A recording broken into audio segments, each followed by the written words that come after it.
네, 9월 5일 목요일 아침 이슈레이더 시작하겠습니다. 신인규 기자, 오늘도 어김없이 나와 있습니다. 안녕하세요. 안녕하십니까? 네, 자 오늘 장에 중요한 키워드 4개 콕 집어서 우리가 가져왔습니다. 자, 유가, SK 하이닉스, 한미사이언스, 에코프로, HN이라는 에코프로 계열사까지 보겠습니다. 첫 번째 이슈, 유가. 우리 여러분들 이제 휘발유 넣으실 때 계속 부담이 됐었는데 요즘에 부담을 조금 덜 만한 이슈입니다. 유가가 지금 뚝뚝 떨어지고 있습니다. 얼마까지 하락했습니까? WTI 기준으로 미국 서부 텍사스산 원유 기준으로 지금 $70 아래로 오늘 내려갔습니다. 드디어 $70 밑으로 떨어졌습니다. 네. 그런데 오늘 얘기는 투자 측면에서는 역발상에 가까울 수도 있겠습니다.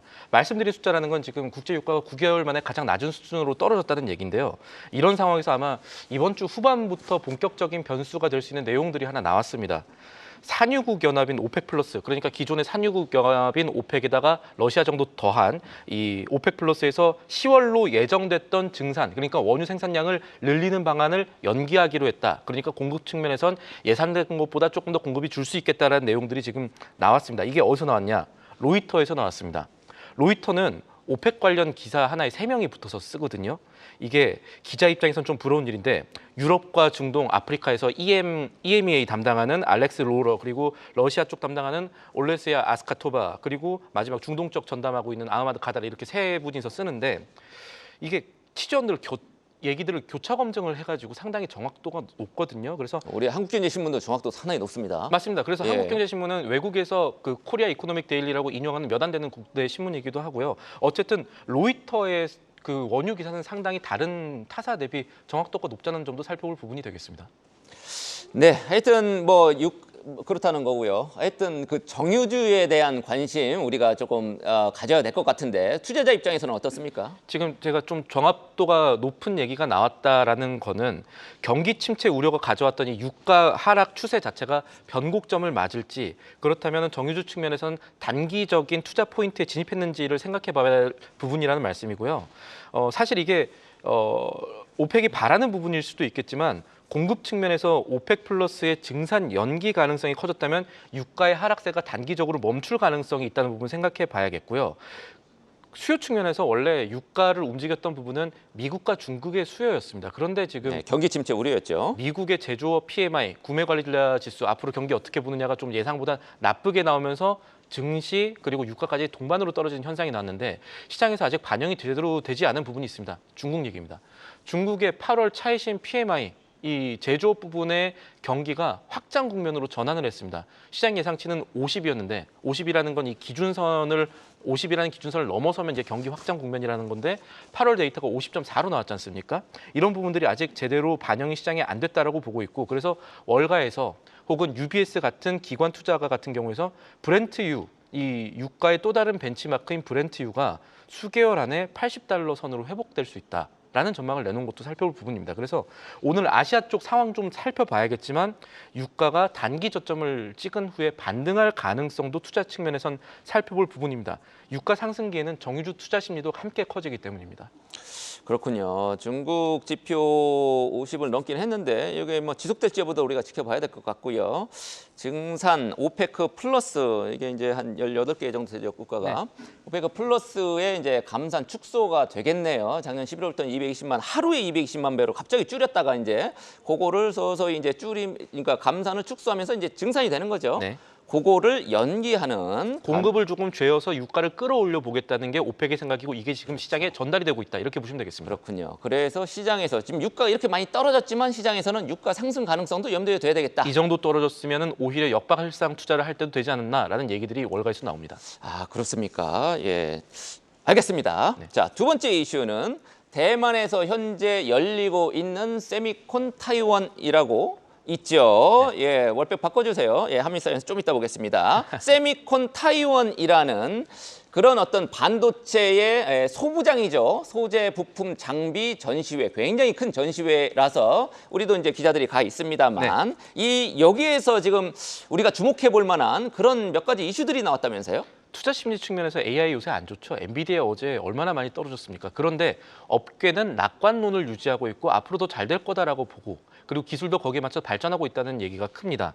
이번에 세미콘에서 어떤 얘기 나왔냐면은 일단 숫자 측면에서 AI가 지난해 기준으로 한 600억 달러 정도의 반도체 매출을 기록했었는데 이게 2030년 전까지 1조 달러까지 크게 상승할 수 있다. AI가 여전히 시장을 끌어올릴 것이다라는 낙관론들이 나왔다는 점 한번 살펴볼 수가 있겠고 거기에 맞춰서 우리나라의 삼성, SK 하이닉스 이 메모리 업계 두 강자의 사장급들이 이번 세미콘에 온 게 처음이거든요. 여기서 주목할 만한 얘기들이 좀 나왔습니다. 일단 삼성전자 같은 경우는 메모리 측면에서 저전력이 아마 핵심이 될 거고 그리고 앞으로 늘어나는 메모리를 처리할 수 있는 용량에 맞출 이 기존의 SSD에서 최대 용량 대비 4배 늘어난 256TB급 eSSD 이거 공개하겠다, 출시를 하겠다, 이거 준비하겠다는 얘기를 했고 그리고 HBM에서도 이제는 HBM 하시면 따로 설명 안 드려도 뭐 다 하시더라고요. 그래서 네. 어른들이 야 이번에 나오는 거는 12단짜리니 8단짜리니 이렇게 이제 저희보다 더 잘 아셔서 따로 설명 안 드리겠는데 저전력 맞춤형 HBM을 만들기 위해서 삼성전자 같은 경우는 2027년에 10나노 미만 그러니까 아주 미세 공정의 D램을 다시 출시를 하겠다라는 내용들을 천명을 했습니다. 이게 시장에 어떻게 받아들여질지. 왜냐하면 그동안에 삼성전자가 내놓는 청사진 조금 지금 얘기가 아니라 미래 얘기라 가지고 시장에 반영이 좀 덜 됐던 부분이 있었거든요. 오늘 투자 심리 한번 살펴볼 만한 부분이고 SK 하이닉스 같은 경우는 위상이 많이 높아졌습니다. 세미콘에서 최초 사장 기조 연설이 있었는데 김주선 사장이 기조 연설하면서 이제 이달 말에 원래는 4분기 그러니까 10월 이후에 엔비디아에 공급할 줄 알았던 HBM의 3 12단짜리 제품 최신 제품을 양산하겠다라는 것을 공식화했습니다. 그러니까 앞당긴 거네요. 시장의 예상보다 조금이지만 앞당겨졌다 이렇게 볼 수가 있겠고 그리고 TSMC랑 협업해가지고 6세대, 7세대 이 HBM 제품 개발하겠다라고 했고 7세대 HBM 같은 경우는 2026년에 출시할 수 있겠다 이렇게 얘기를 하고 인프라 투자까지도 우리는 줄이지 않고 계속하겠다라는 얘기입니다. 그래서 이 내용들을 종합하면 업계는 생각보다 AI에 대해서 낙관론이고 기존 투자 줄이지 않을 수 있겠구나. 시장에 지금 우려가 과도할 수 있겠구나라는 것을 던져줄 수 있지 않나. 이 부분 살펴봐야겠습니다. 네, 삼성전자, SK 하이닉스, HBM의 지금 뭐 진심이죠. 또 글로벌 업계를 리드하고 있는데 좋은 내용들이 지금 대만에서 속속 나오고 있습니다만 주가는 너무 많이 떨어졌습니다. 네. 7만 원 지금 말도 못하는 그런 삼성전자 주가까지 장중에 내려가 6만 원대까지 후퇴하기도 했었죠. 있죠. 예. 우리가 삼성전자, SK 하이닉스만 지금 주목할 수는 없죠. 다른 기업들도 조금 있다면서요. 간단하게 두 가지 기업만 먼저 살펴보면요. 국내 상장사 가운데 한미반도체가 이제 7세대 마이크로소, 원래 TC본더로 유명했지만 마이크로소도 사실 핵심 수출품 중에 하나거든요. 7세대 제품들을 공개를 했습니다. 그래서 원래 한미반도체가 얘기했던 매출이라든가 이런 것들을 청사진을 맞출 수 있지 않나라는 기대감을 높이고 있고 또 하나는 이번에 한화정밀 기계가 기술을 발표했습니다. 새로운 이제 어드밴스드 패키징 기술을 발표했는데 이거 무슨 의미냐면 한화정밀 기계는 비상장사예요. 그런데 하나정밀 기계를 갖고 있는 회사가 있습니다. 하나에어로스페이스입니다. 하나에어로스페이스는 기존의 투자 심리가 나쁘지 않았던 기업이기 때문에 이 얘기들이 시장에 조금 더 전달됐을 때 오히려 하나에어로스페이스의 투자 심리를 높일 수 있는지 이 부분도 오늘 장에서 살펴볼 부분이 되겠습니다. 네.